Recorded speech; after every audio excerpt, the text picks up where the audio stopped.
Fala pessoal, tudo na paz? Irmão Alex aqui para dar continuidade nos estudos bíblicos, que o Eterno possa estar nos abençoando grandemente. Se por acaso queira receber as mensagens, manda um 861-99119-2421, Irmão Alex, beleza?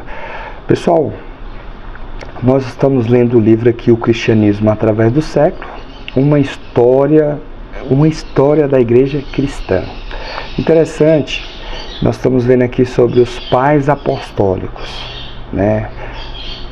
Já diz, né, as pessoas que surgiram depois dos apóstolos, pós-apostólicos. E quem nós vamos falar um pouquinho aqui é sobre o Inácio, século I ao século II, depois de Cristo, beleza? Vamos ver. Interessante, pessoal, a gente destacar o seguinte: esses pais apostólicos, eles tinham uma afinidade muito grande pelo Antigo Testamento. E muitas das suas ideias foram desenvolvidas através do Antigo Testamento, beleza? Que aí você vai ter ideia por que muitas doutrinas hoje na igreja têm com base o Antigo Testamento, né? Então vamos lá então. Outro pai apostólico é Inácio, bispo de Antioquia, da Síria, que foi preso pelas autoridades devido ao seu testemunho cristão e enviado para Roma para ser devorado pelas feras nos Jogos Imperiais. Autorizado a receber visitas da igreja e das cidades ao longo do caminho, ele enviou, antes da sua morte, cartas de agradecimento a essas igrejas por sua bondade para com ele. A carta aos Romanos é fundamental, um apelo para que não tomassem nenhuma providência para livrá-lo da morte em Roma. Inácio saudou sua morte próximo e procurou evitar qualquer gesto que pudesse impedi-lo de tornar-se o pão puro de Cristo, a ser triturado pelos dentes das feras. Essas 7 cartas devem ter sido escritas por volta de 110.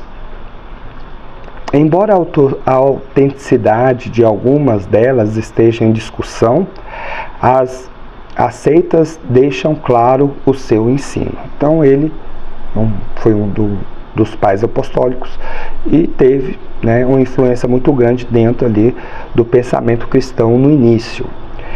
Em suas cartas, Inácio procurou alertar as igrejas que havia visitado a caminho de Roma a respeito das heresias que ameaçavam a paz e a unidade dessas igrejas. Ele combateu as tendências gnósticas e docênticas.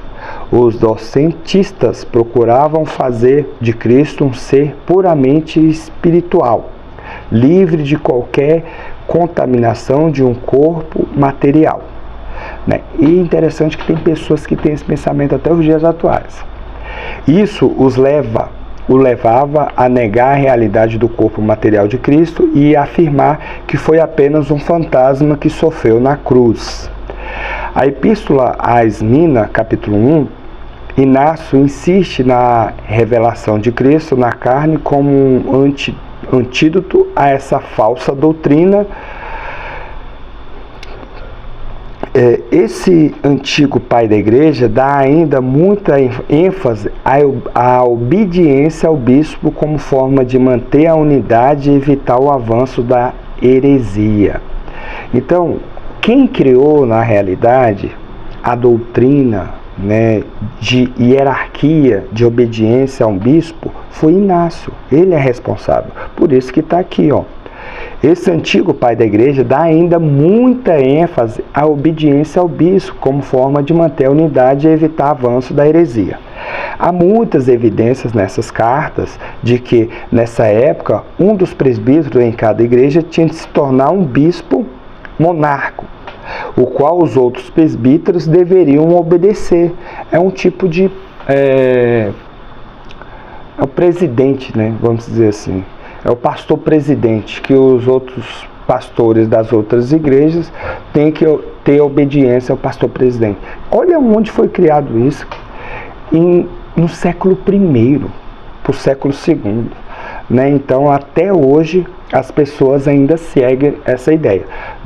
Lembrando, não é uma ideia ensinada pelo Messias e nem pelos apóstolos. Isso aqui foi os pais apostólicos, né?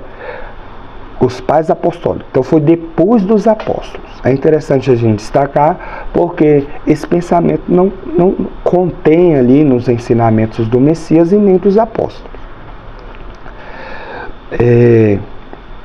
O Inácio compara a obediência dos presbíteros ao bispo como uma harmonia das cordas de uma harpa. Exorta todos os cristãos a obedecerem ao bispo monárquico e aos presbíteros. Ele é o primeiro a constatar o ofício do bispo ao dos presbíteros e a subordinar os presbíteros e os anciãos ao bispo monárquico e aos membros da igreja a ambos. Então foi ele que desenvolveu essa ideia de hierarquia dentro da igreja, de que tem que se submeter.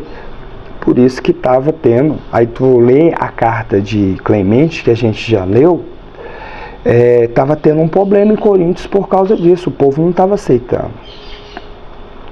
Segundo ele, a hierarquia de autoridade na igreja é bispo, presbítero e diácono. Então, foi ele que desenvolveu a hierarquia dentro da igreja. Só que, junto aos apóstolos, não existia hierarquia. O próprio Messias falou isso, ó, vocês são todos irmãos, vocês são todos iguais.